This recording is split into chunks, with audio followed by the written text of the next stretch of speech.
আজ ছিল জগন্নাথ দেবের স্নান যাত্রা। দমদম থেকে মাঝেরহাট লোকালে 5 টাকার টিকিট কেটে চলে এলাম খিদিরপুরের জগন্নাথ মন্দিরে।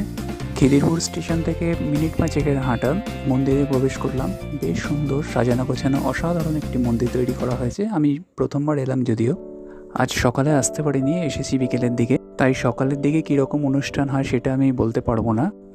দেখো, মূল মন্দিরটি এত সুন্দর এবং এই মূল মন্দিরের ভিতরেই রয়েছে বহু দেবদেবীর ছোট ছোট মন্দির এবং তাদের বিগ্রহ। মন্দিরের একতলায় পূজা সামগ্রী কিনতে পাওয়া যায় এবং এখানে পানীয় জল এবং শৌচালয়ের ব্যবস্থা খুব সুন্দর করা হয়েছে। কলকাতায় এই জগন্নাথ মন্দিরটি একটি দর্শনীয় স্থান হয়ে উঠেছে।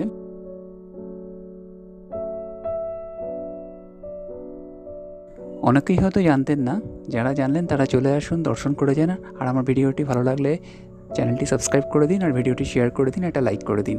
আর আপনার মূল্যবান মতামতটি জানাতে ভুলবেন না। ধন্যবাদ। জয় জগন্নাথ।